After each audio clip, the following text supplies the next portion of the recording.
Alright, so saya record Baiklah, saya akan sharekan yang pertama sekali. Okay, iaitu Urox. So I hope you can see this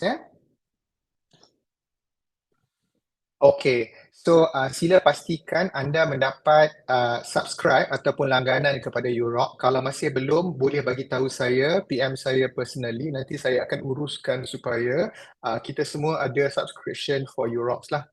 Ya. Okey, dan dalam masa yang sama, bila dah ada Urox, pastikan anda tengok ada satu course card yang nama dia Digitisation of Learning Content. So ini sepatutnya adalah jadi dia tulis dekat sini Julai 2023. Anda kemungkinan akan dapat lebih daripada satu. Contohnya macam anda akan dapat bukan sampel course ada akan dapat satu lagi iaitu untuk nak praktis pakai exam. Nama dia responders. Tapi yang tu abaikan dulu masa ini. Just tengok untuk Digitisation of Learning Content dulu. Alright, so that is the first course card yang akan anda ada. So kalau ada, boleh buka kan. Okay, so ini merupakan the platform untuk Urox lah yang selalunya ditahu kepada semua pelajar masa orientasi hari itu pun. Kalau siapa yang datang orientation, dia akan diberitahu bagaimana cara nak menggunakan Urox. Jadi ini merupakan learning management system ataupun sistem pengurusan pembelajaran untuk pelajar-pelajar ini Raza. Okay, alright.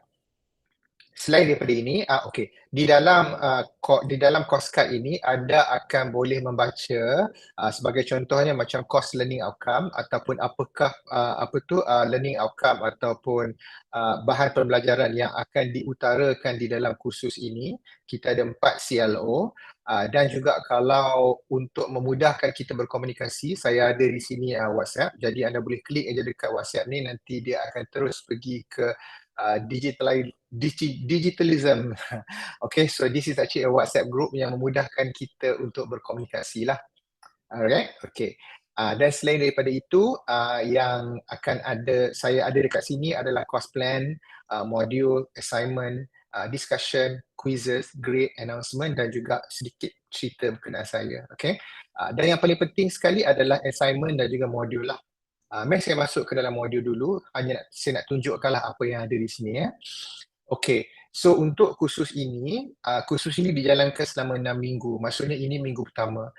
Kita buat secara modular. Walaupun sebenarnya kursus ni adalah untuk 12 minggu tapi kita pendekkan. Dia lebih kurang macam ni lah, we give it a bit of a balance katalah kalau satu semester tu ada 12 minggu tapi kan dia boleh ambil 3 ataupun 4 courses sekali. Tapi bila kita buat 6 minggu saja, maksudnya kita cuma boleh ambil 1 ataupun 2 kursus saja. Faham maksud saya Okey, macam semester ni ataupun modular 1, dia ada modular 1 dan modular 2. Modular 1 tu daripada minggu pertama sehingga minggu ke-6. Modular 2 tu daripada minggu ke-7 sehinggalah ke minggu ke-12. Okey, jadi untuk semester ni anda hanya mengambil satu modul saja ataupun satu kursus saja iaitu Digitisation of Learning Content. Maksudnya ini adalah kursus permulaan lah. Okey. So nak bagi tahu tu dulu sebab kadang-kadang student tanya kata, alah kenapa kelas ni macam pack sangat sampai 3 jam, penat saya nak belajar kan. Tapi sebenarnya kursus tu memang telah di-compactkan. Okey. Tambahan pula kursus ni dijalankan secara ODL, maksudnya online distance learning. Jadi kursus ini ditawarkan secara online. So kita mungkin tak akan berjumpa secara fizikal. Okay, macam tadi ada seorang datang daripada Pasir Gudang, takkanlah nak datang tiap minggu ke Kuala Lumpur ke Uni Razak kan, jenuhnya. Jadi apa tu saya rasa lebih memudahkan apabila kita boleh ikuti kelas secara online macam ni Ni orang kata apa kesan-kesan daripada pandemik hari itulah. Ada yang baik, ada yang tak baik. Yang tak baiknya of course lah kan musibah pada kita semua 2 tahun tak boleh pergi mana, kata kurung aja. Tapi sebenarnya lepas daripada tu kita dah boleh buat kelas secara online dan juga semua dah jadi lebih mudah. Alright, itu pun salah satu sebab kenapa subjek ini Digitalisation of Learning Content ni adalah sangat penting untuk guru-guru, terutamanya guru-guru yang baru untuk masuk mengajar. Okay, alright. Kat mana saya tadi? Urox alright. So saya berbalik kepada Urox. Jadi selalunya Urox ni saya akan letak, let me just collapse all first. Saya akan tawarkan dekat sini ataupun the courses will actually offer you within certain units. Jadi contohnya macam kursus ni saya ada 6 unit. So cantiklah 6 unit untuk 6 minggu. Jadi satu minggu tu kita boleh cover satu unit lah. Ya. Jadi unit pertama ni adalah digitization of the learning content. Yang kedua adalah digital learning and teaching platform. Yang ketiga kita tengok kepada e-learning content development ataupun pembangunan content. Yang keempat adalah utilizing application ataupun aplikasi-aplikasi dalam education. I'm sure some of you have already used Kahoot dan juga sebagainya. So we will learn a little bit about that. Dan yang kelima adalah e-learning delivery strategy, macam mana kita nak deliver secara e-learning. Dan juga yang keenam adalah delivery technology assessment. Maksudnya macam mana kita nak menilaikan kemampuan ataupun menilaikan kefahaman pelajar menggunakan teknologi e-learning. Jadi saya dah breakdown dah setiap satu. So jadi untuk setiap satu minggu tu kita akan ada, saya bagi buka lah kita akan ada nota, kemudian saya ada nota PowerPoint slide, ada beberapa video yang perlu ditontoni, dan selain daripada itu setiap minggu juga kita akan ada kerja lah sikit kena buat assessment, ataupun sama ada dia merupakan satu bentuk perbincangan ataupun dia merupakan quiz dan juga sebagainya. Alright. Jadi bila saya cakap pasal assessment ni, jom kita pergi dekat bahagian yang penting ni, iaitu assignment. Alright, so if I click on the assignment here, anda boleh tengok assignment ni dari dua cara. Let me just open it on the student view. Okay, boleh tengok melalui dates. Date ni maksudnya bila tarikh penghantaran. Sebagai contohnya ini adalah due in August 27. So kalau siapa yang tengok kalender tu, August 27 sebenarnya adalah hari yang terakhir pada minggu ke-6. Okay, jadi kalau tengok di sini semua saya letakkan pada hari terakhir pada minggu ke-6. Jadi kalau rasa macam nak santai-santai, bolehlah santai. Tapi nanti dia punya last minute punya assignment tu, faham-faham aja lah ya. Tapi kalau katalah macam nak buat sekarang, ataupun you feels like, I'm sure that the teachers are all the hardworking people. Alright, saya pun cikgu juga. So saya sama ada by hook or by crook, kita are all the hardworking people kan. Hari Sabtu Ahad pun, sama ada hari santai-santai pun, kita ada kelas juga. So what happen is, if you feels like you wanted to do the assignment earlier, you can always come and do the assignment earlier. Okay, dan dalam masa yang sama, assignment atau petugasan ni dia ada dua bentuk. Satu adalah individual dan satu lagi adalah berkumpulan. So kalau tanya saya, kenapa lah nak kena buat berkumpulan, menyusahkan, ajakan, it's like everything. Yes, this is actually the whole idea, sebab nak susahkan anda. Tapi sebenarnya bukannya begitu belajar di universiti, of course kita semua dah lalui kan zaman belajar dekat universiti, dan sekarang ni pun dekat universiti juga lagi. So what happen is we have to be very proaktif lah, okay, berkenalan, okay, tak kisahlah tak kenal ke ataupun datang daripada jauh ke and all that. So I will explain to you how this work later. Okay, alright. So ataupun dari ni kalau kita tengok melalui date ataupun kalau tengok daripada type, alright. So saya ada a graded discussion. Setiap minggu kita akan ada perbincangan, dan perbincangan ni akan diadakan secara online. Okay. So minggu 1, minggu 2, minggu 3 dan minggu 4 ada ada tugasan yang berbentuk perbincangan. So I explain to you how perbincangan ni akan dibuat lah. Alright. Jadi setiap satu tu ada tajuknya tersendiri, dan tajuk ni adalah orang kata it relates to what we discuss or what we learn within that week. Okay, sebagai contoh lah macam discussion minggu keempat ni adalah bercerita sedikit berkenaan dengan artificial intelligence, ataupun collaborations between software and also human. So the best is actually about artificial intelligence, and I put this in here. So kalau siapa yang tak biasa dengan chat GPT and all that, kemudian kita ni ada macam-macam dilema, macam semalam YPK punya khusus kan, bercerita berkenaan dengan character development with the artificial intelligence. It was brilliant. I can tell you, it's such a beautiful and also a brilliant event. Alright, I learned a lot from there daripada Ustaz Hasriza bila dia menceritakan bagaimana artificial intelligence ni is actually been brought up into, sekarang ni manusia dah jadi macam kucing kaca, little bit, isn't it? Can I use, can I not use? Is it good to use in school? Is it not to use in school? What happened to our brain because the brain has been taken over by the robots and all that? This is like the beginning of the robot era.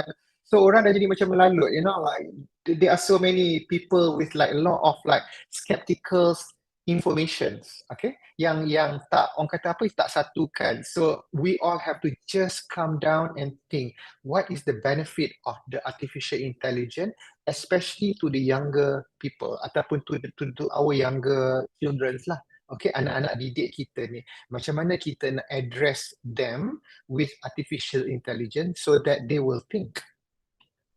Okay, bukan semata-mata berharap atau bergantung. Dan dalam masa yang sama, kita tak boleh ban. We cannot say no to this. Right? Sebab apa? Kalau kita say no to this, they will find it out by themselves because these are the brilliant people. Anak-anak kita adalah orang yang paling pantas dan paling cerdik, lebih cerdik daripada kita, to be honest. Alright, sebab dia orang exposed in a different level than us. Okay, kalau kita tak ajar, dia akan belajar dengan cara yang tersendiri. So it's your call, how do you want to do it? Alright, it will be an interesting discussion. Kita akan buat ni pada minggu keempat. Dan selain daripada itu, saya ada, kenapa tak bergerak? Kejap, salah window. Okay, kita ada assignment ataupun tugasan dalam bentuk individu dan juga tugasan dalam bentuk group. Okay, dan selain daripada itu ada satu quiz. Alright, ini orang kata nak lulus untuk kursus ini dia kena adalah, okay, sikit sebanyak kena buat macam graded discussion dan sebagainya. Alright, jadi pembahagian markah yang akan saya berikan untuk graded discussion ada 20 markah ataupun 20%. Jadi setiap satu ni adalah bernilai 5%, 5%, 5% ataupun 5 poin, 5 poin, 5 poin. Jadi kalau boleh saya nak anda dapat full mark lah, okay. Dan markah ni merupakan markah yang berbentuk penglibatan. Bila markah penglibatan ni, saya tak kisah jawapan anda tu betul ataupun salah, jawapan tu orang kata apa, menepati apa yang saya perlukan, ataupun mungkin anda ni nak jadi orang yang paling kreatif, memberi jawapan dalam pandangan yang berbeza. Janji pandangan anda itu adalah yang bernilai. Alright, so what you say is actually what's matter. Jadi kita berikan ini markah sebagai markah penglibatan. Jadi kalau penglibatan tu maksudnya 20% tu dalam tangan dah lah. Maksudnya, okay, 20% tu is actually already in your hand. Tapi maksudnya kena participate. Tapi selain daripada itu, saya ada tugasan yang saya berikan dekat sini. Alright. Ada assignment tu ada dua, satu adalah individu dan satu lagi adalah untuk group. Individu ni ada 10 markah dan juga yang group ni adalah 30 markah. Banyak sikit lah sebab dia punya kerja ni kerja praktikal. Sebab anda perlu membangunkan satu mini e-learning module dan untuk bentangkan di dalam kelas pada minggu terakhir nanti. Okay, I think this should be interesting. Kita nak kelas ni adalah lively. Bukan setakat kelas yang kita dengar, you duduk depan skrin tu dan tengok kan. So you have to actually participate and do something. And that costs actually quite a number of points here, which is 30% ataupun 30 point. Okay, dan selain daripada itu, kita ada online quiz. Dan online quiz ni akan kita, ataupun saya anggapkan dia sebagai midterm examination lah. Midterm test. Dan juga final examination. Final examination ni pun kita akan buat secara online dan dia bernilai 30 markah. Oleh itu, okay, saya rangkumkan di sini. 70 markah adalah markah untuk untuk tugasan, assessment yang kita panggil dia sebagai continuous assessment, tapi formative assessment adalah 30 markah iaitu ujian akhir. Ujian akan dibuat ataupun peperiksaan akhir yang akan kita buat pada minggu ke-7. Okay, minggu ke-7. Tapi nanti table tu akan dikeluarkan lah. Exam pun kita buat secara online melalui responders. So nanti kita akan ceritakan bagaimana responders tu berfungsi. Okay, alright. So far ada apa soalan nak tanya saya? Any questions? Muhammad Afif, saya tengok ada library banyak buku awal semua kat belakang tu. Buku AI tu. Buku AI. Patutlah semua macam black and white je. Ini pun orang kata digitisation juga. So you can choose any kind of layout at the back there yang boleh mencerminkan peribadi anda. Betul tak? Semua orang nak rasa macam duduk dekat kampung lah, duduk dekat kafe lah. Saya tengok Afia duduk dekat tepi pantai lah. Best saja kan? Macam ada curtain tu, macam ada angin sepoi-sepoi basah. You know, it give a different feeling. Macam Mitra duduk kat spaceship kan? Duduk kat angkasa lepas. So I really like that. Tapi ini background saya betul This is my office dekat rumah. Alright. So tapi kadang-kadang saya ambil gambar. So what I did is macam hari raya tahun lepas, you know what I did? Saya banyak bagi kelas online. So what happened is saya saya ambil gambar belakang saya ni, kemudian saya letakkan lampu hari raya siap dengan ketupat, saya gantung-gantung and everything, tapi gantung dalam gambar tau. Lepas tu saya letakkan dekat belakang dan saya buatkan dia jadi satu wallpaper. Alright, so nampak lah orang kata macam seri hari raya sikit kan. So I'm trying to be creative, my student likes it. So yeah. Ada apa soalan nak tanya? If anything, alright. So kalau ada apa soalan nak tanya, please you can ask me a question directly ataupun boleh gunakan chat dekat sebelah kiri, sebelah kanan daripada tu ada chat. So I'm sure that you are familiar menggunakan Google Meet. So yeah, you can ask me the question from there at any time during our sessions. Okay. Right. Kursus ni akan dikenalikan dalam dua bahasa, bahasa Inggeris dan juga bahasa Malaysia. So I'm actually quite familiar campur-campur dua-dua. So kita rojak sikit lah But at any point, if let's say you feels like you need to have an explanation in a different language ataupun perlukan saya menerangkan sekali lagi dalam bahasa yang berbeza, just let me know and then we can actually discuss on that. Alright. Sama juga macam tugasan. Tugasan pun boleh dihantar di dalam bahasa Malaysia ataupun di dalam bahasa Inggeris. Okay, dua-dua sama, janji jawapan yang betul ataupun janji jawapan yang orang kata berkesan lah dan tak selain daripada itu, nota-nota dan juga bahan pembelajaran akan diadakan dalam bahasa Inggeris sahaja. Okay, jadi orang kata nak jawab boleh bahasa Malaysia, tapi kan soalan tu akan hanya diberikan di dalam satu bahasa, iaitu bahasa Inggeris sahaja. Boleh Alright, you gotta say something here, otherwise I'm gonna be a bit nervous sebab saya tak mengajar pelajar-pelajar dewasa, cikgu-cikgu ni, so saya jadi macam nervous macam pula hari ni. Tambah-tambah ada Puan Hayati dekat sini lagilah dia jadi macam nazir bebas kat sekolah tau. Ada ke? Dia dah keluar dah? Ada Nur Hayati Osman dekat situ.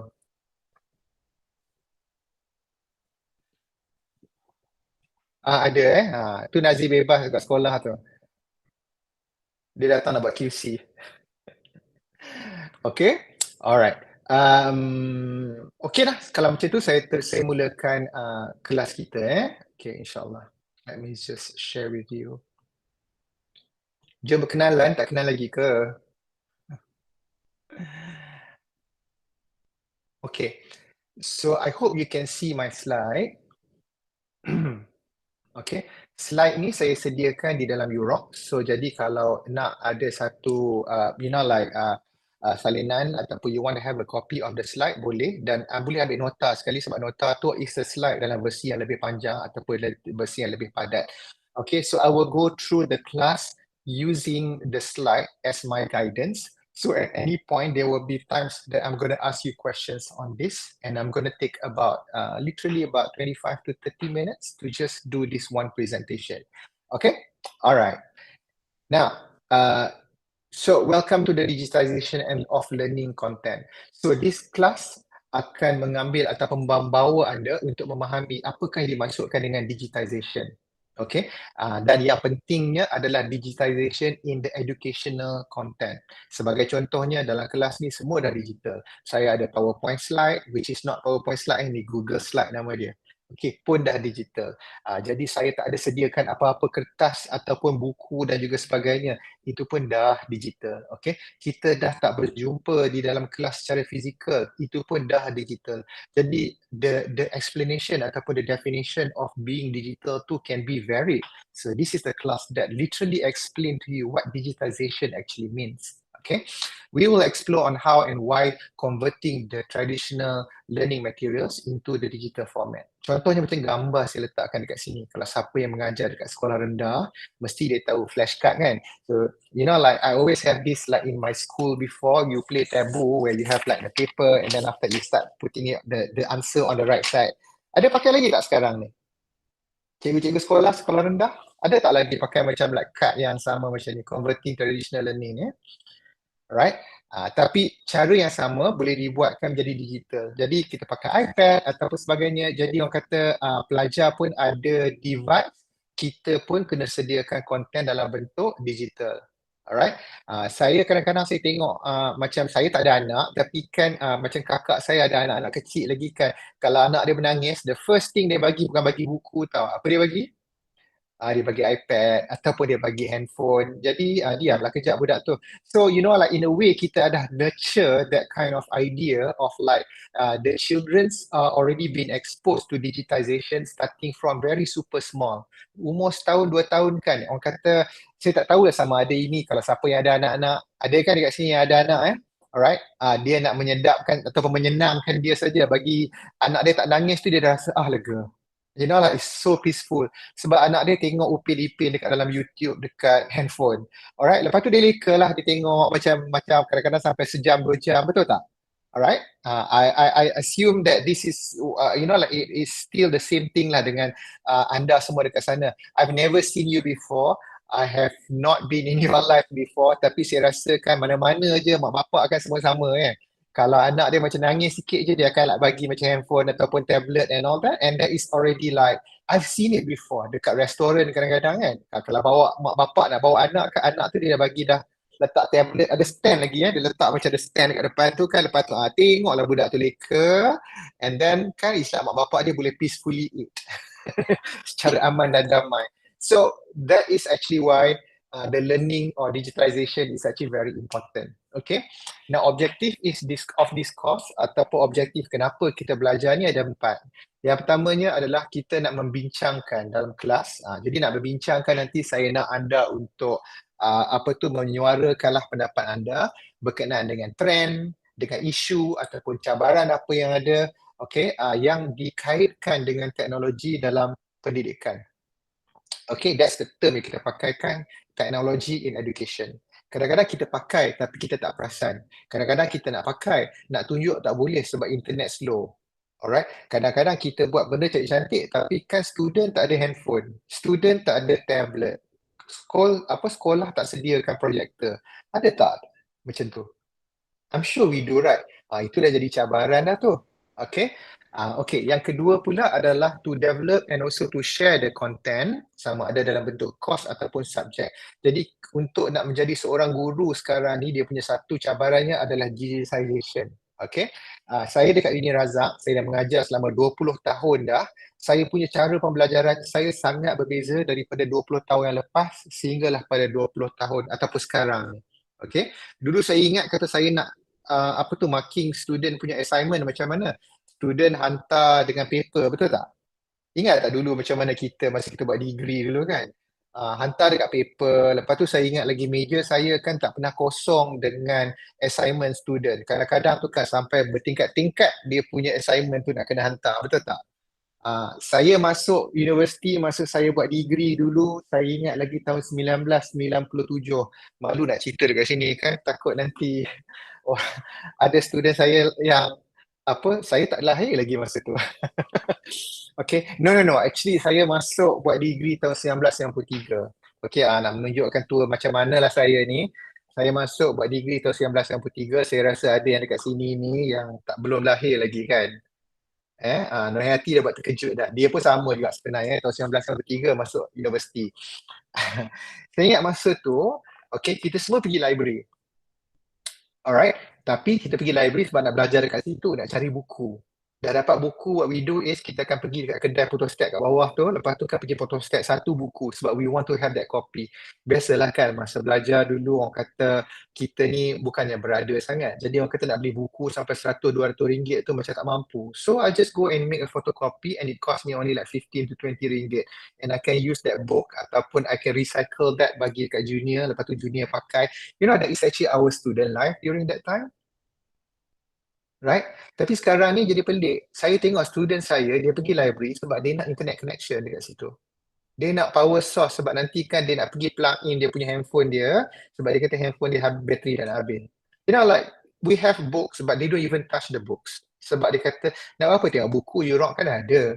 Like apa tengok tu, it's like macam nak belajar ke semua dah ada YouTube. So it's a different ball games daripada macam mana cara saya belajar dulu dengan 20 tahun yang lepas ataupun 30 tahun yang lepas lah, let's put it that way, dengan sekarang. Alright? So, kalaulah kata macam cikgu ni tak peka dengan keadaan yang sebegini, jadi mungkin orang kata kita tak lengkap menjadi seorang guru. Do you agree with me when I say that? Kan? So that's how I feel. Arwah ayah saya pun sebenarnya adalah seorang guru. Right? That was back in 1980, tahun 1980. Time tu saya ingat lagi. Digitisation, dia pun tak tahu kat tanah apa tu. To be honest, alright. So I can see like his face is apa orang kata macam kelat sikit sebab apa tau. Dia tulis dekat whiteboard atau sorry, masa tu tak ada whiteboard itu papan hitam tau. Papan hitam yang pakai chalk, yang pakai kapur tu tau. You know like at that time 1980 I remember masuk sekolah darjah 1, bapak saya sendiri datang mengajar saya kat dalam kelas kan. Dia kata ada satu session 40 minit. Okay, satu period satu period time is actually 40 minit. Dia tulis panjang-panjang dekat dalam whiteboard, lepas tu kita orang pun tulis dekat blackboard kita orang pun tulis. Lepas tu habis dia tulis panjang-panjang kan, lepas tu dia kena padam balik sebab kejap lagi dia nak kena tulis benda yang lain sebab blackboard tu ada satu je kan. So can you see how unpractical that was? Tapi I'm pretty sure nostalgia pakai kapur betul kan. So you know like I'm sure you've been to that class. Kalau tak kan, I think you are all millennial class. Saya ni baby boomers kita punya generation kita mungkin berbeza. But that was actually how it was before. Tapi sekarang ni every guru ataupun setiap guru mempunyai orang kata apa keperluan untuk buat dia punya digital content dia sendiri. Kalau dia tak buat dia punya content sendiri, dia boleh cari dekat YouTube benda yang lebih kurang sama macam mana apa yang dia ajar. Do you do that? I'm sure you do, Okay. All right. We will discuss about that later. All right. Yeah. Okay. Dan sekarang ni dalam YouTube tu orang kata bukan takat benda yang kita tak rasa macam kita nak belajar pun ada. Okay. Sekarang ni orang moden sekarang ni dia nak masak apa pun dia boleh. Okay. Masa zaman saya membesar dulu nak masak kena belajar dengan arwah mak saya. Nak buat sambal tumis ke, nak buat asam pedas ke, nak buat masak mi kari ke apa. Semua kena belajar which is actually go by generation to generation lah. Sekarang ni tak payah susah. Sebab apa? Kita ada resepi Cik Nom. Siapa pernah ikut Cik Nom punya tu tahu kan? So dia dah ajar dah macam mana bit by bit, bit by bit kan. So tak sedap tak apa. Janji nanti kita boleh letak kat dalam Instagram. Hari ni achievement saya adalah saya buat masak lemak Cik Nom. Cantik tapi kan rasa dia belum tahu lagi. Yang tu orang kata second story Tapi you know like it has to be beautiful. Jadi orang kata itu generation kita yang ada sekarang ni kan. Baik tak baik? Wallahualam saya tak bagi nak komen Okay, the third thing is to complete the digital instructional content. Alright, kita akan memahami apa maksudnya instructional content. Dapat pula Okay, tak apa, lepas ni nanti kita makan. Saya pun sebenarnya tak sempat nak lunch. Saya balik tadi dalam pukul 1:30, saya sembahyang dulu kejap. Lepas tu kan terus saya buka komputer dan juga ada kelas. Hopefully sampai 4:30 lah. Okay, dan juga yang keempat adalah menilaikan ataupun identify cabaran ataupun kekuatan dan juga had-hadnya kepada e-assessment. Maksudnya kita buat penilaian secara digital. Okay, alright. So the structure ni saya dah bagi tahu dah tadi. Kursus ni adalah 6 minggu. Kita buat secara 3 jam untuk seminggu dan anda akan ataupun memerlukan online discussion atau perbincangan secara talian. Terdapat pembentangan dan juga a bring home assignment. Maksudnya assignment tu tak buat sekarang, anda boleh bawa balik. Actually tak payah bawa balik. Awak pun ada kat rumah kan. So you just like do it on your own during your own time. Okay, so that's what we call it as a bring home assignment. There will be a final examination that consists of 30% on the final grade dan UROC akan menjadi platform yang utama untuk pembelajaran, pengajaran dan juga pembelajaran dan juga semua bahan akan disediakan di situ Jadi pastikan ada UROC lah Okay. So pada akhir kepada kuliah ataupun tugasan kursus ini saya harap supaya anda memahami apa yang dimaksudkan dengan digitisation, kenapa semua guru-guru sekarang ni perlu kepada digitisation dan juga proses-proses digitisation. Ada orang dia tengok kata, oh ini dia ke YouTube, so belajar benda yang sama, boleh je guna pakai. Yes, can. Tapi dia tak personalized. Alright. This day there is one term that we call it as a personalized learning. Pernah dengar tak? Alright. Pernah dengar tak personalized learning? Okay. Apa yang dimaksudkan dengan personalized learning? Can anyone tell me? Salah tak apa. Alright. Apakah yang dimaksudkan dengan personalized learning? Ke ada orang yang tengah Google sekarang ni cari jawapan?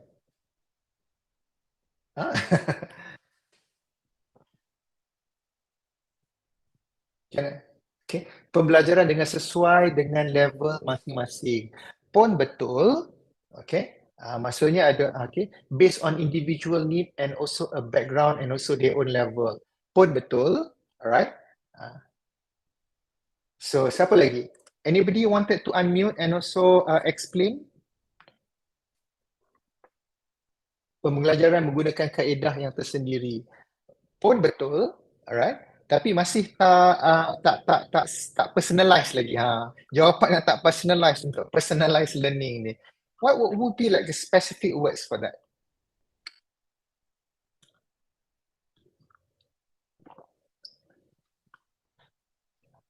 Pembelajaran menggunakan kaedah tersendiri. Okay. Alright. So semua betul. Okay, but let me just explain to you a little bit about personalized learning.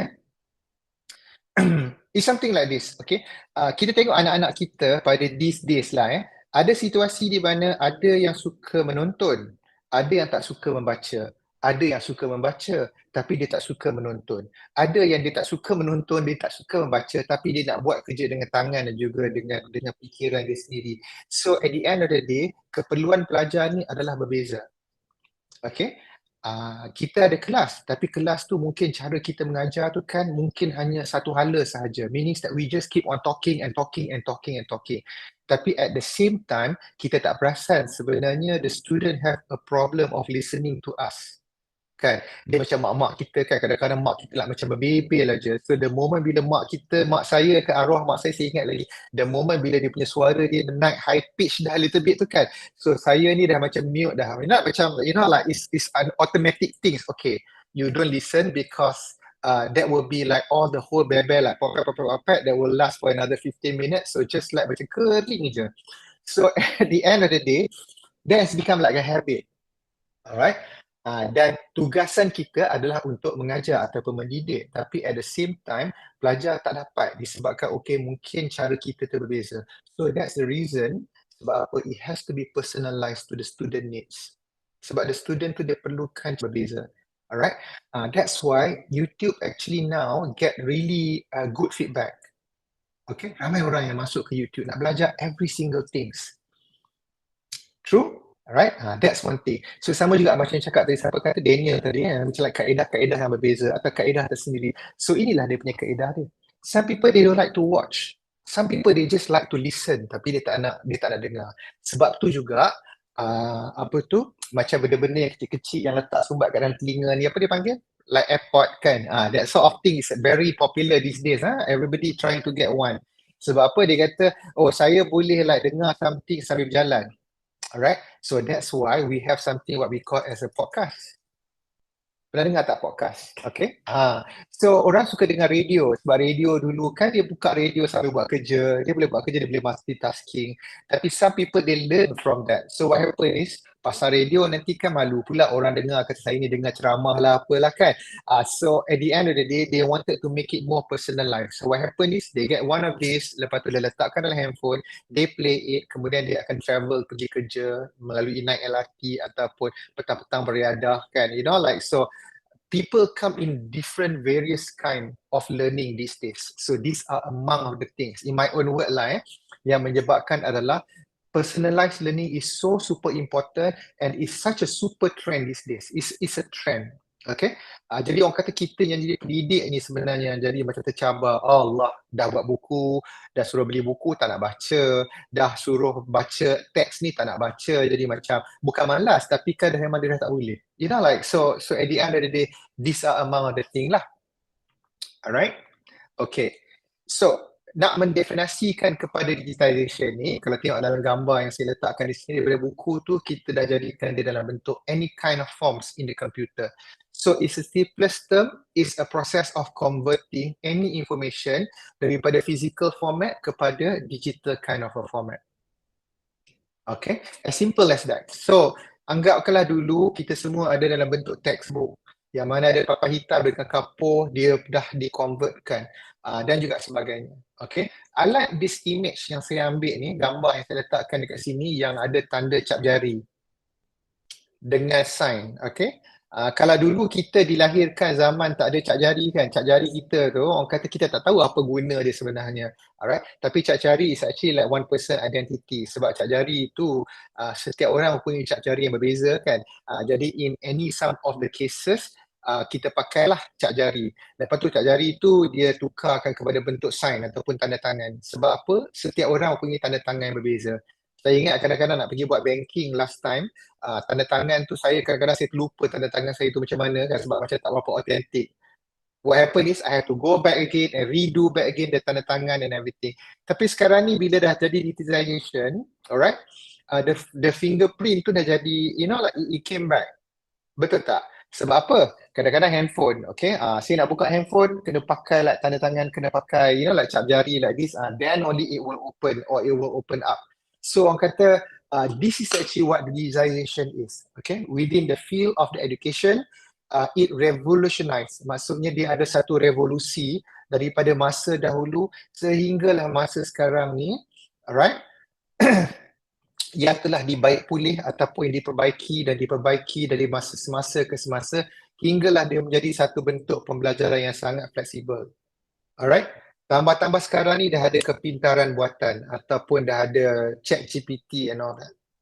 Alright? Dulu tak ada. Tapi yang saya ingatnya, tahun lepas bulan 12 saya berada di Europe, ada keluarga saya di sana bagi tahu cakap kata, oh sekarang ni in my university, you know, like we use like chat GPT and all that. That has been banned in the university, like somewhere in US, they don't allow that to be used and stuff. Okay, tapi sekarang dah ada macam berleluasa. And it was like such a revolutionized trends that people use these days, okay, in order for them to learn. Okay, sekarang ni kita dah ada dilema dekat universiti, dekat universiti lah, terutamanya macam Uni Razak. Sebab apa? Sebab exam, student meniru menggunakan chat GPT. Okay, ni saya bagi tahu awal lah ni sebab ni kebanyakan ni nanti nak exam final kan.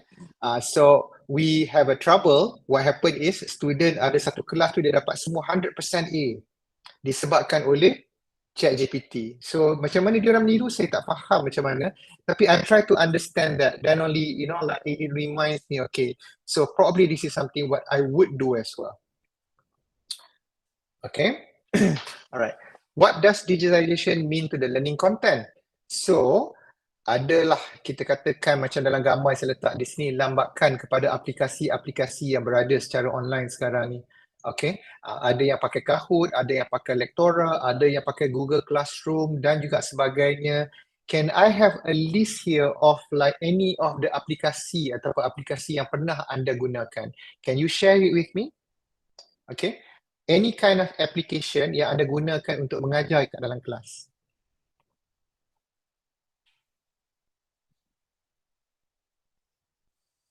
Okay.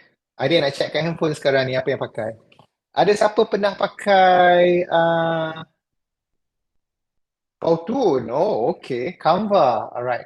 Class 1, 2, 3. Oh, that is actually new. Previ, Kahoot. Kahoot kot Afif.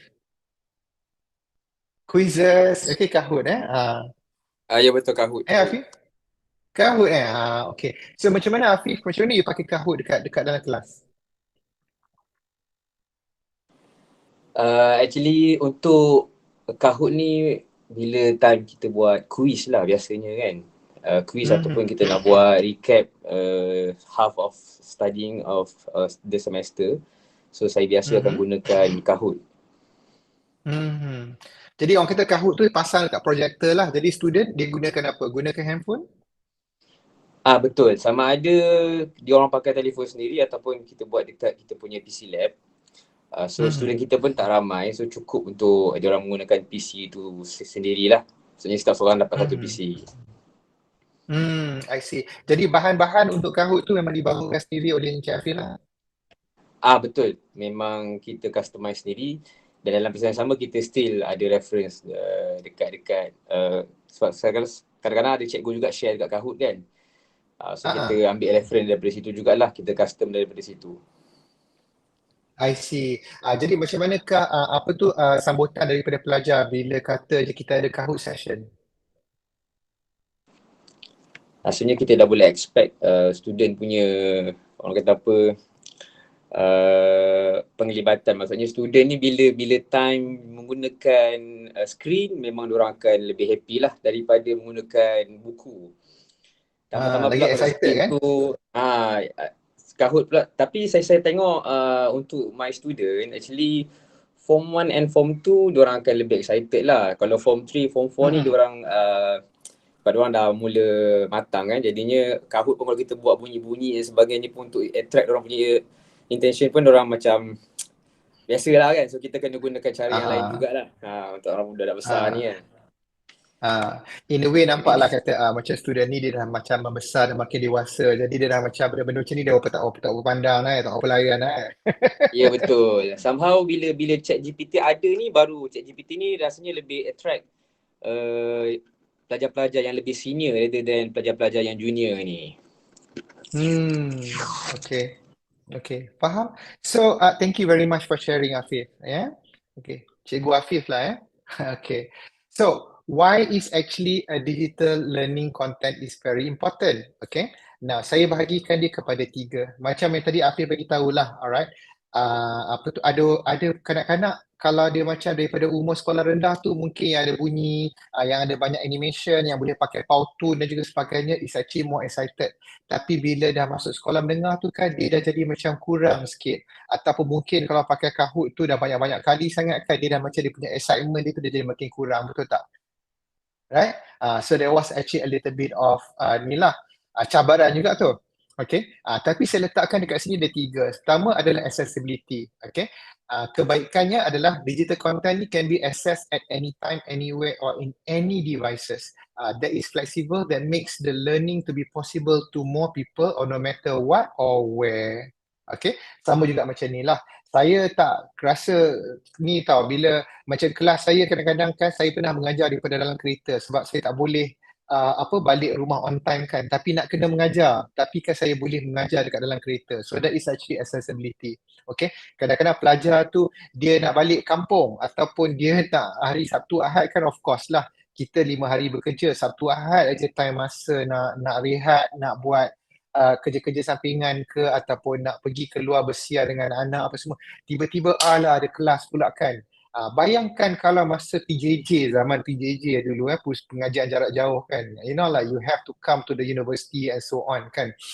Jadi orang kata macam makan masa. But accessibility, that is like one of the thing, the reason why lah.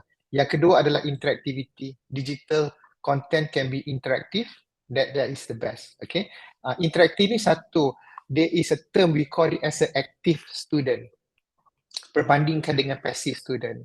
So far sekarang saya tengokkan kepada ramai-ramai dekat sini, mungkin is more onto the passive side. Alright, kalau boleh kita tarik daripada the passive perspective ni to the to the active perspective. Alright, so mungkin nanti dalam kelas yang akan datang ni saya akan lebihkan kepada interactivity di dalam kelas supaya saya nak semua daripada kita ni akan jadi lebih aktif. Alright, so interactivity, that's one of the reason why. And also adaptability, which is digital content can be updated from time to time. Kalau physical textbook ni kan, kita ingat tak masa zaman textbook kita ada versi by versi, tahun ni keluar satu, tahun depan keluar satu lagi, lepas tu tambah-tambah buku pasal teknologi kan. The moment bila buku sampai kita je, teknologi dah berubah. You know what I mean? It's like dah tak boleh nak pakai dah kan. So you know like tapi dengan adanya macam Europe, saya tak susah. Hari ni saya nak mengajar, semalam saya buat PowerPoint slide. Boleh je. Macam Ustaz Azriza cakap hari tu kan dekat dalam YPK punya training kan, dia kata apa? Dia sampai pukul 3 pagi kan dia nak buat sebab dia kata macam dia every time bila dia nak buat aja the ceramah, dia kata dia mesti nak tukar slide. Dia kata macam you know things are new and things change. Alright, so itu adalah adaptability. Okay. Now, setiap digitization ada prosesnya tertentu. So, antara prosesnya adalah pemilihan ataupun selection. Not all the content are suitable. Jadi, orang kata yang pertama sekali kita perlu pilih sama ada content tu adalah suitable ataupun tak suitable. Kedua, sekiranya kita nak membangunkan, kita kena ada conversion ataupun peralihan that involve scanning, digitizing audio ataupun video content. Kemungkinan benda yang kita ambil daripada YouTube tu tak sama bahasa yang kita gunakan. So we have to do some conversion from there. Dan banyak lagi type of conversion. Yang ketiga adalah organizations and index. Yes, saya mengajar matematik, saya mengajar sains di dalam kelas, tapi mungkin cara saya mengajar tu adalah berbeza dengan bahan yang telah disediakan di YouTube dan sebagainya. Jadi kita perlu organize dan juga susun kembalilah. Okay. Dan yang keempat adalah quality assurance, memastikan bahawa kualiti itu adalah kualiti yang terbaik yang kita gunakan. Kita tak nak ajar benda yang lain, tapi kita ajar benda yang sepatutnya. Alright. Distribution, maksudnya kita nak agihkan kepada pelajar ataupun kita nak bagi pelajar untuk dapatlah nota. Contohnya macam kelas ni, saya dapati nota yang dalam buku tak sama dengan nota apa yang saya nak belajar, nak mengajar. Jadi sebelum saya agihkan kepada pelajar ataupun agihkan kepada semua guru-guru di sini, saya perlu ada satu proses untuk distribution ya. Dan juga dalam masa yang sama, semester depan mungkin saya nak kena maintain ataupun update the contents from time to time. This is like a level of process lah. Okay, so seperti yang saya bagi tahu, benefit of the digitalization ni ada 5. Accessibility, boleh dicapai di mana-mana sahaja. Yang kedua adalah adaptability, maksudnya saya nak kemas kini pada masa bila pun boleh. Yang ketiga adalah cost efficiency, maksudnya menjimatkan. Betul ke menjimatkan? Saya rasa menjimatkan daripada saya nak kena print assignment, kemudian saya tak tahu assignment tu dibaca ataupun tak dan sebagainya kan. Mungkin kalau kita pakai handphone tu, handphone memang mahal, beribu lebih, tapi kita tak beli setiap hari, kita beli satu je kan untuk pakai dalam masa yang lama. Jadi orang kata walaupun satu pembelajaran tu yang besar, tapi dia adalah satu benda yang menjimatkan. Okay. Dan keempat adalah interactivity dan juga engagement. Engagement ni adalah satu benda yang penting. Kadang-kadang kita jadi cikgu ni kita tak perasan tau. Sebab kita ni orang kata macam ralik mengajar kan. Bila kita mengajar tu orang kata macam naik chef tau. You know like, oh I can talk, I can keep on talking, I can keep on talking. Walaupun in the actual fact saya kat dalam bilik ni saya seorang aja dan saya bercakap seorang-seorang. You know like, tapi kadang-kadang bila boleh bercakap tu kan, you know like, so you really wanted to talk. Sebenarnya saya bercakap dengan kamera je kat depan saya. Alright, kalau orang nampak daripada jauh dia orang kata, apa dia ni tengah bercakap seorang-seorang dia kan. So people don't know. Alright, tapi this is actually what we call as an engagement. Alright, interactivity dan engagement. Alright, dan yang kelima adalah environmental friendly. Saya bercakap ni pasal papers, pasal kertas dan juga some of the physical materials. Kadang-kadang saya rasa macam antara benda yang saya lagi bersyukur sekarang ni pasal digitization adalah kita dah tak payah nak pakai paper banyak-banyak, okay, tak pakai kertas dah banyak-banyak, alright. I love that. I am a bit more environmentalist. Saya tak boleh, saya tak suka kepada plastik, saya tak suka pembaziran dan saya kalau boleh tak nak tebang pokok disebabkan oleh nak buat paper punya pasal. Sebab saya pernah hidup di zaman masa plastik tu berluasa. Kalau pergi pasar malam kan plastik merah tu kan merata je pakai. Tapi sekarang ni dah macam berubah sikit kalau kita pergi Lotus sekarang ni pun ada tempat yang dia tak sediakan plastik. You either pikul sendiri bawa balik benda-benda apa dengan tangan kiri kanan ataupun you kena pakai recycle bag. Alright, or pakai dia panggil apa, tote bag, sekarang ni tote bag So you know like you have to use that. That is actually how sustainable of the environment that plays along by the digitization secara tidak langsung lah. Cabaran dalam digitization. Pertama adalah infrastruktur teknologi. Tak semua sekolah mempunyai teknologi dan juga infrastruktur yang sama. Betul tak? Okay. Siapa di sini di sekolah YPK? Boleh angkat tangan? Kenapa angkat tangan kat sini ni? Boleh tak ceritakan sikit berkenaan dengan struktur teknologi yang berada di sekolah-sekolah YPK? Siapa-siapa boleh unmute? Maybe Aifa ke?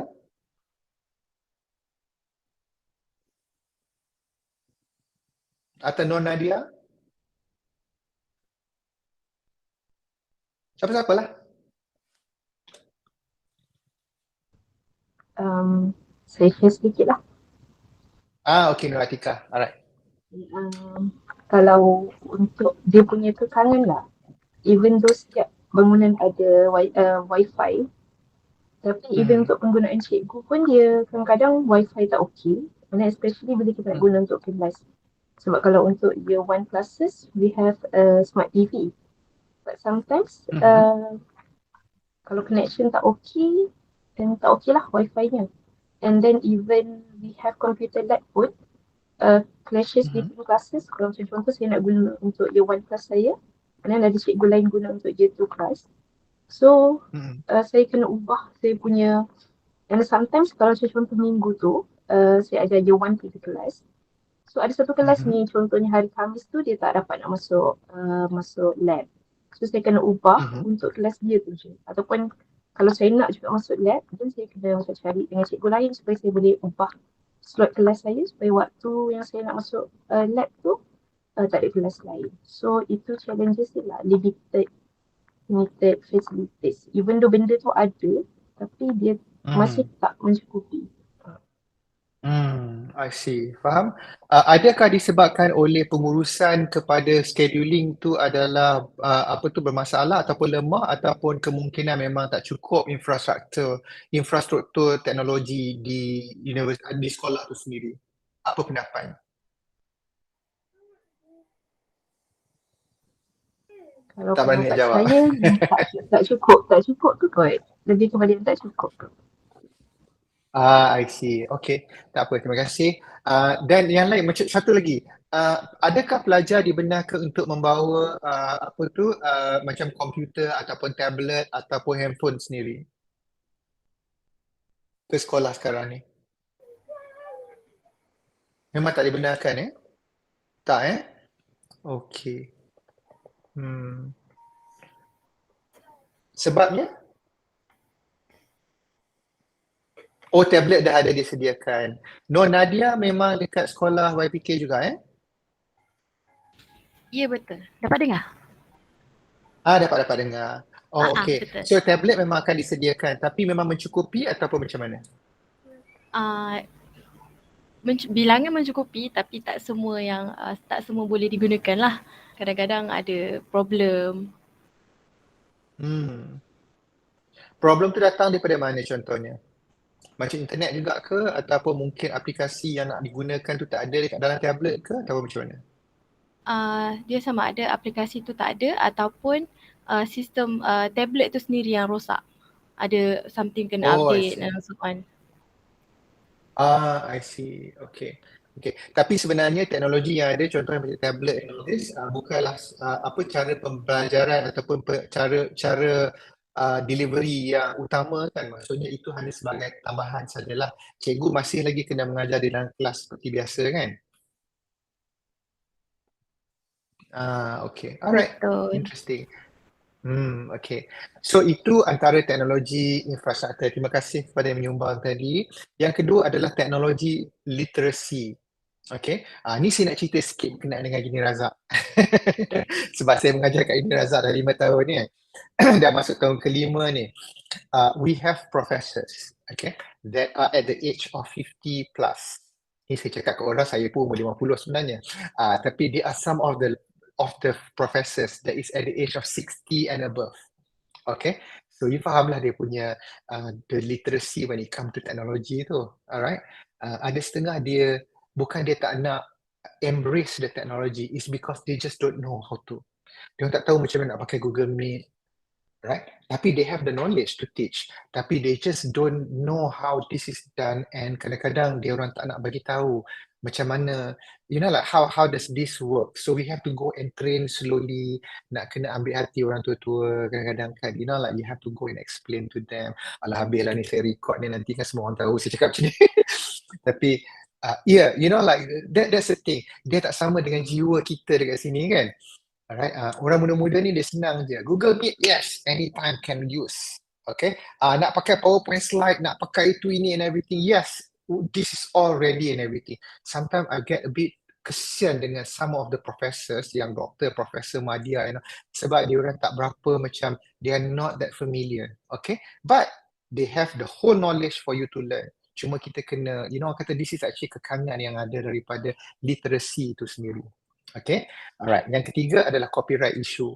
Ada setengah tu dia kena tengok hak cipta yang perlu dipelihara. Sebab apa? Ada lecturer, ada teacher ni dia cakap, dia kata saya penat-penat buat and everything, tiba-tiba orang copy paste dan pakai dan ajar untuk kelas dia orang.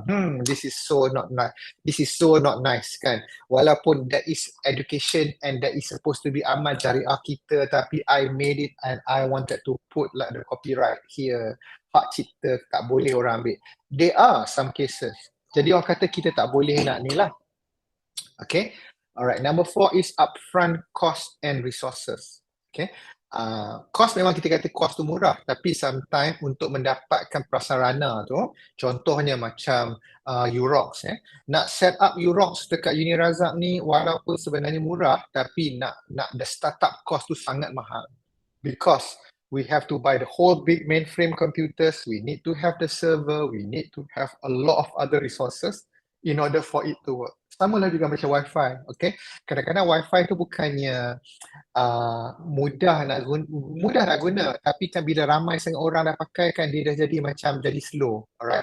Jadi dia nak kena tukarkan kepada fiber optic. Nak dapatkan fiber optic tu is actually an upfront cost that is like so much for us to use. Kelima adalah quality assurance, nak dapatkan quality tu. Then people says, oh yes, people ask me to do a YouTube video, I did. People ask me to do a PowerPoint slide. There, I did 20 already. Tapi quality dia tak ada. Okay, nampak dia macam like terlampau banyak teks dan juga sebagainya. So, sometimes the teacher doesn't put that much of the efforts to be creative ataupun kan nak letakkan creativity dekat situ. So, that's like one of the things lah. Dan yang keenam adalah data privacy dan juga security. Okay, it is essential to ensure that system are secure and student information is protected. Okay, apa Afif? Kena tunggu. Starlink? Apa benda Starlink tu? Cerita sikit apa Starlink? Saya pun tak tahu sangat. Ni nak kena Google ni kalau dia tak bagi tahu.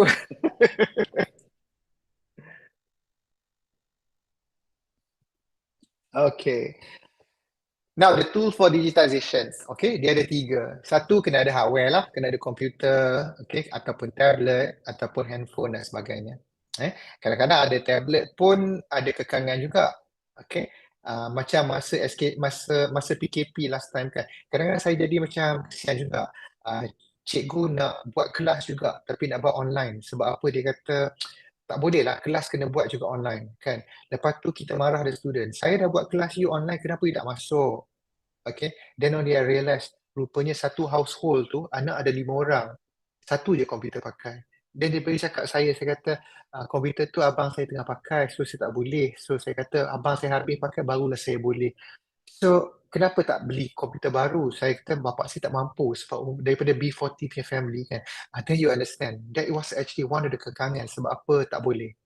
Kadang-kadang kita ni macam bersyukur sebab yang mana ramai-ramai ada di Kuala Lumpur ni kan, kita ada internet connection yang sangat bagus. Kalau tak ada wifi, no problem. Saya punya DG saya is LTE kan, laju je. Tapi ada orang yang duduk dekat kawasan-kawasan yang macam pendalaman sikit kan, yang kadang-kadang bukannya 4G, bukannya LTE, 3G pun susah dapat. Apa Haris? Discipline student can be considered as a challenge. Oh yes, definitely. You want to say something about it, Haris? Macam mana dengan discipline student? Ambil lah. Discipline lah in term of bila online kan, digitalization and everything, so the student tak nampak kita. Bila face to face ni kan berbeza dia punya behavior, so disiplin dia pun akan berbeza lah in term of digitalization dengan normal one. So tu saya tanya, kita boleh include ke tak one of the challenge in digitalization? Yes, sangat boleh include. Okay. Anak jiran saya nak cerita lah ni, dah Haris cakap macam tu tadi kan. Saya nak cerita lah, anak jiran saya, dia ada anak umur 2 tahun yang dihantar ke sekolah. So ni nak preschool education punya ni lah kan. Tapi dia kata, dia nak buat kelas juga secara online. Dia kata, mak dia dah cakap, dia kata, I can just get Luan, anak dia nama Luan Dia kata, I just dapat Luan untuk duduk dekat depan komputer ataupun dekat depan tablet dia tu cuma like the first 5 minutes, that's it. Lepas tu anak dia dah tak boleh dah. Okay, so what does that tells you, alright, nak buat kelas online, dia kena buat ada at a certain age onward. Kalau umur 2 tahun, janganlah buat kelas online. That bukan bukan salah anak dia. It's a nature of the children yang umur 2 tahun ni kan, dia tak boleh duduk diam. Betul tak? Okay, at this age is okay, alright. Kalau Haris tiba-tiba macam 5 minit aja lepas tu dia telah berlari sana sini, I think that's a problem with you, alright. But you should be sitting here. Itu pun saya tak boleh buat kelas lebih daripada sejam. Sebab saya rasa kalau dah sejam tu kan saya boleh nampak semua orang dah like, you know like, dah macam tu dah. You know what I mean? It's like, saya tak nafikan, that was like one of the issue, okay. Saya rasa bersyukur bila orang like macam share the camera so that I can at least come and see you, kan. Tapi yang tak boleh nak share camera disebabkan oleh ada kekangan tertentu tu, that one tu orang kata, tak boleh nak kata apalah. You know what I mean? It's like that. Tapi thank you very much Haris. That is like one of the kekangan juga Okay, software for the digitization. Saya sambung sikit lagi. Okay, there's a variety of the software that can be used for creating and also editing. Tapi ni pun kekangan juga. Sebab apa? Semua ni dia katanya free, tapi sebenarnya bukannya free. Kena berbayar. Tapi kepada siapa yang ada tahu macam mana nak gunakan Canva, untuk pengetahuan anda, dengan Unirazak punya account, sebagai student ataupun tenaga pengajar, dia dapat Canva for education for free. Okay, so you go to Canva Education, lepas tu subscribekan kepada Canva Education, nanti dia akan berikan kepada anda the license untuk buat everything. Dia lebih kurang sama dengan Canva Pro, tapi dia punya extension dia tu lebih lagi lah. Dan selain daripada itu Loom. Siapa pernah dengar Loom? Let me just write it here. Okay, so siapa yang tahu Loom, let me just open it.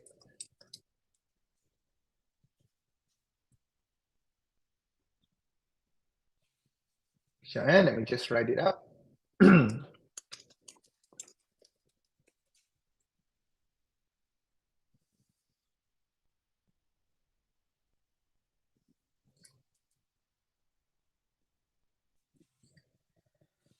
Okay, so kalau siapa yang dapat link, saya letakkan dekat dalam chat tu, there is a loom.com/education. Jadi kalau siapa nak buat screencasting ni maksudnya dia recordkan the screen.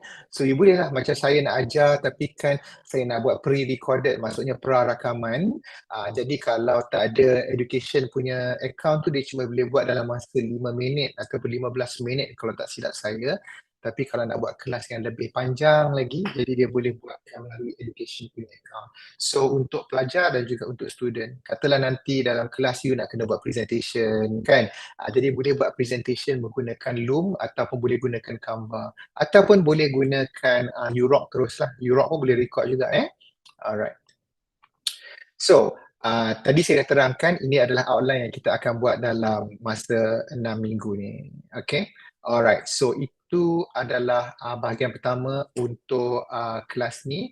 Sebelum kita masuk ke bahagian kedua, ada apa soalan nak tanya mungkin?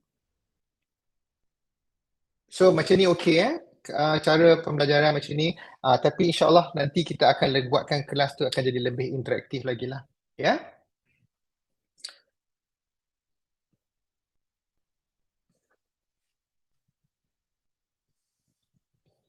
Ada soalan ke nak tanya?